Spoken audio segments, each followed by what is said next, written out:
Hello and welcome to all of you. आज के इस वीडियो में हम यूपीएससी मेंस एग्जामिनेशन की प्रिपरेशन स्ट्रेटजी के बारे में डिस्कस करेंगे। इसके पहले वाला जो हमारा वीडियो था उसमें हमने प्रीलिम्स की प्रिपरेशन स्ट्रेटजी के बारे में डिस्कस किया था, जिसमें हमने एग्ज़ाम पैटर्न, नोट्स मेकिंग, जो आपकी बुक लिस्ट होती है उन सब के बारे में डिस्कस किया था। तो आप उस वीडियो को जाकर देख सकते हैं, जो आपके लिए काफ़ी इंपॉर्टेंट होगा। And in this video we will going to cover all such things from the mains point of view. और इसके अंदर हम पर्टिकुलरली जीएस पेपर 1 का जो पार्ट 1 है, जिसमें हिस्ट्री सिलेबस हमारा आता है, उसके बारे में डिस्कस करेंगे। So now let's get started.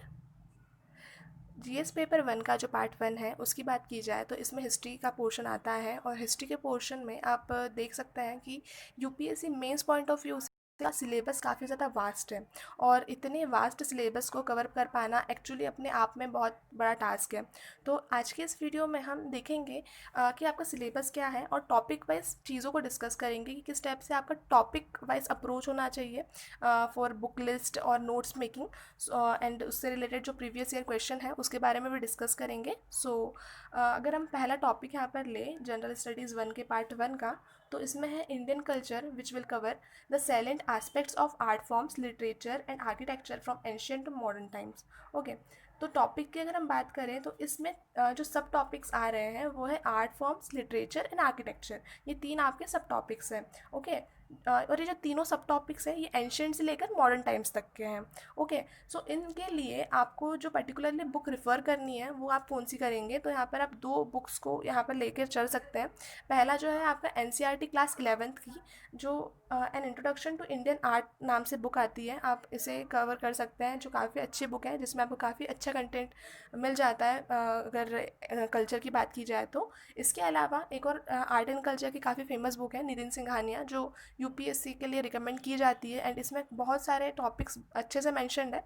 Actually Nitin Singhania एक आईएएस ऑफिसर थे, और उन्होंने अपने नोट्स की ही बुक को प्रिंट करवाया है। सो आपको नोट्स वगैरह बनाने की भी यहाँ पर ज़रूरत नहीं है, बिकॉज जितने भी टॉपिक्स यहाँ पर मेंशन्ड है वो एक नोट्स के फॉर्म में मेंशन्ड है, और काफ़ी अच्छे से नॉर्मल लैंग्वेजेस में उसको कवर करके रखा हुआ है। तो आप इजीली जो है उसमें से आर्ट एंड कल्चर को समझ सकते हैं।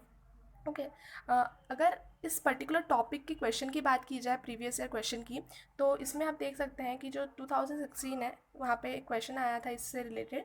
Krishnadeva Rai, the king of Vijayanagar, was not only an accomplished scholar himself but was also great patron of learning and literature.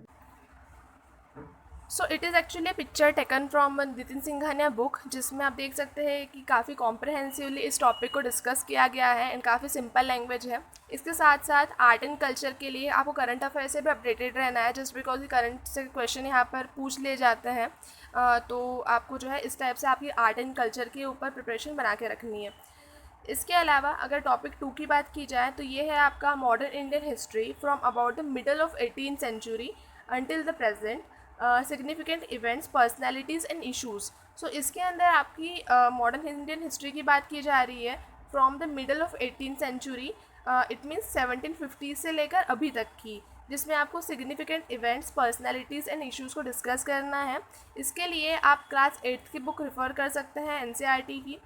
उसके साथ साथ एनसीईआरटी की क्लास 12th की बुक स्पेक्ट्रम या फिर विपिन चंद्र, आप स्पेक्ट्रम को फॉलो कर सकते हैं या फिर विपिन चंद्र को फॉलो कर सकते हैं। आपको दोनों को फॉलो करने की ज़रूरत नहीं है।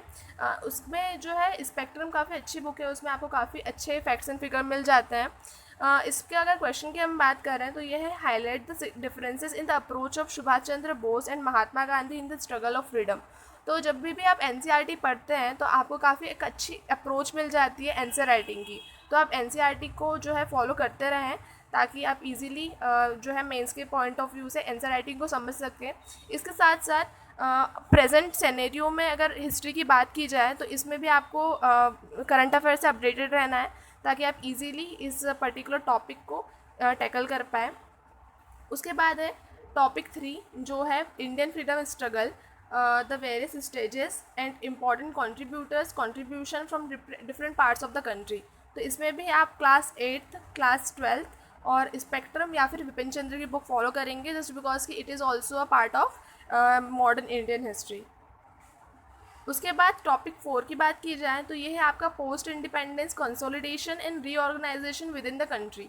ओके, तो इंडिया की बात की जा रही किस टाइप से इंडिपेंडेंस के बाद इंडिया का कंसोलिडेशन हुआ, और रीऑर्गेनाइजेशन हुआ, इसके लिए आपको विपिन चंद्र की एक बुक आती है इंडिया सिंस इंडिपेंडेंस।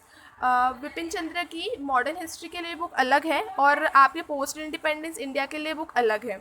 ओके, सो जो आपकी इंडिया सिंस इंडिपेंडेंस है ये आपकी पोस्ट इंडिपेंडेंस के लिए बुक है, और इसके लिए आपको चैप्टर 6 से 12 उसके अंदर पढ़ने हैं, और जो चैप्टर 8 से 14 है वो पढ़ना है आपको इंडिया आफ्टर गांधी बुक में से।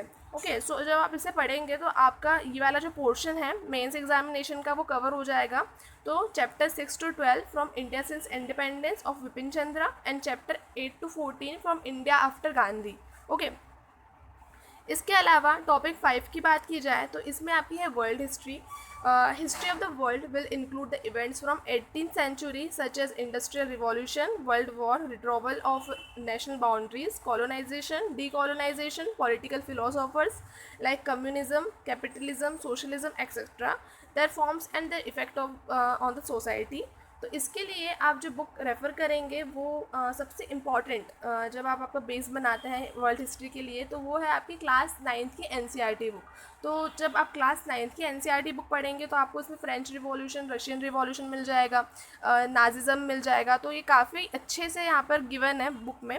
इसके अलावा क्लास 10th की बुक, इसमें आपको इंडस्ट्रियल रिवॉल्यूशन और किस टाइप से जब कंट्रीज़ के अंदर लिबरलाइजेशन की पॉलिसी आई तो ये सब चीज़ें आपको उसमें मिल जाएगी। उसके अलावा नॉर्मन लुई की जो बुक है इसमें आपको वर्ल्ड हिस्ट्री का काफ़ी कॉम्प्रहेंसिव डिस्कशन मिल जाएगा। तो इन तीनों बुक्स को जब आप फॉलो करेंगे तो आपका वर्ल्ड हिस्ट्री का काफ़ी अच्छा से जो है प्रिपरेशन हो जाएगी।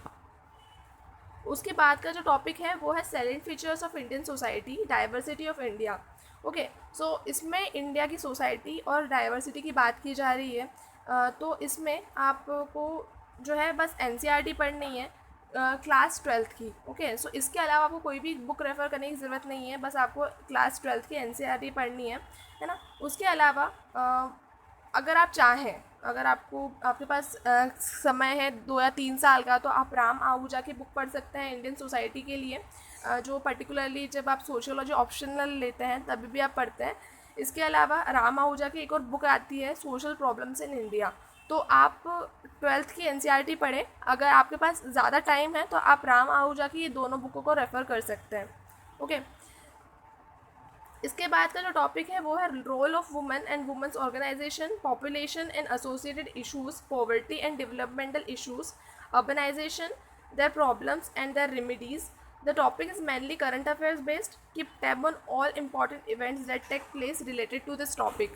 So ये जो टॉपिक है पर्टिकुलरली करंट अफेयर्स बेस्ड है, तो आपको करंट के ऊपर आपकी नज़र यहाँ पर बनाए रखनी है कि वुमेन से रिलेटेड कौन कौन सी न्यूज़ यहाँ पर आपको देखने को मिल रही है करंट अफेयर्स में।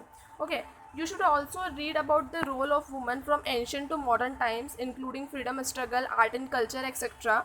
UPSC will test your ability to integrate different concepts and came up with a coherent answer. Okay, तो आपकी एबिलिटी को चेक करता है UPSC कि आप किस टाइप से डिफरेंट कॉन्सेप्ट्स को लिंक करके आपको एक कोहेरेंट आंसर बना सकते हैं।